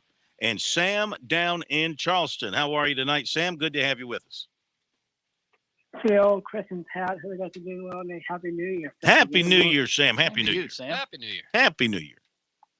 Hey, what is your trivia question for the week? Okay. But what is our trivia question? You're asking what is our trivia question for the week? Yeah. Our trivia question for the week is this. Who was the basketball coach at the College of Charleston when the Cougars were really, really, really good? Me, red hot, right? I would say a few things. I think it's me. It's not about me. It's about Coach Pat Kelsey. This is our city. And I've got to tell you this. We're in the top 23 in the AP poll, if you know that. How about that, huh? Well, I got to tell you, I was really impressed with my team this year. And I want to speak on my behalf of the team because Ben Larson is a great three-pointer shooter, like UVA shots, jack-up shots. He did so much for our team, and I'm very proud of him. So the quick question we're having this week, I want to talk about the thing about this week to both of you. What do you think about the future of Coach Kelsey's future next year? And some great news to tell you. Should I come back for more? This is my 9th year. Your 9th year at the College of Charleston? Well, this is my 10th year, so. Do you start classes tomorrow, or what starts tomorrow for you? So I'm still confused about something. So somebody told me we have a game on the Thursday, instead of. I thought we have a game on Thursday night until Saturday. Can you explain that to me? Well, you have a game tomorrow night on the road at North Carolina Central. Did I say that? A&T. North Carolina A&T, yeah. So you got a game tomorrow night. It's going to be on the CBS Sports Network. It's actually going to tip off at 5 o'clock. So you can have dinner with the Cougs tomorrow night. Nice. At North Carolina A&T. Well, actually, I'm not. So this year I'm not supposed to be out there with them this year because I do home games. But I like hot dogs, but I can knock down 2 hot dogs and the French fries and the Coke. So who wants to join me? Ooh, with you, Sam. A good stadium dog's tough to beat, man. How much are the hot dogs there, though, Sam? I mean, are they a little pricey? So a couple of years ago when Coach Orglant was there, I was thinking it's not too much. I was thinking about like $10 for a hot dog, and That's French fries. well within our budget. All right, Sam, thank you very much. So the Cougs are going to play at North Carolina A&T. They're coming off a win at Towson. Towson's good. And that was a good 2-point win. Yeah. Yep. So they got A&T. Then they got a home game on Saturday against Delaware, another 5 o'clock game. Must be some package. There's some package they've got. 5 o'clock games on the CBS Sports Network, because this one's on the CBS Sports Network on Saturday against Delaware. And then they go to Wilmington the next week on the 11th and back home the following Saturday against Elon, and then a home game 2 days later against William and Mary. So, and that's a 5 o'clock game. What is it with these 5 o'clock games? What am I not knowing? What am I not understanding here?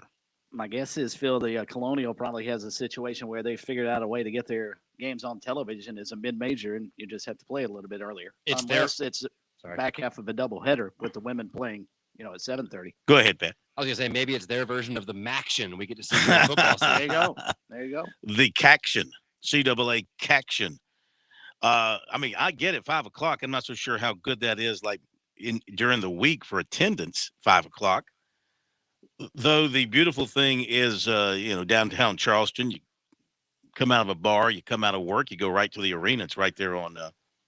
I'm telling you, on Main Street, on King Street. Charleston fans are using that as an excuse. I've seen those guys up close and personal plate. They are an extremely good basketball team. You need to go watch those guys. They are phenomenally good.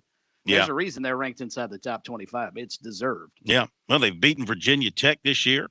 They've beaten Colorado State. Those are good teams. They've beaten Davidson handily. They beat Richmond. When North Carolina was actually good. They lost to North Carolina, but if I'm not mistaken, they had a lead in that game for a while, didn't they? And have not lost since. Yeah. So that's a good team that they put together there. We'll get Coach on the program here at the next opportunity to do so. I thought you were going to ask Sam when he asked about the trivia question that you were going to ask who was the second gunman on the grassy knoll. He'd have probably given us an answer.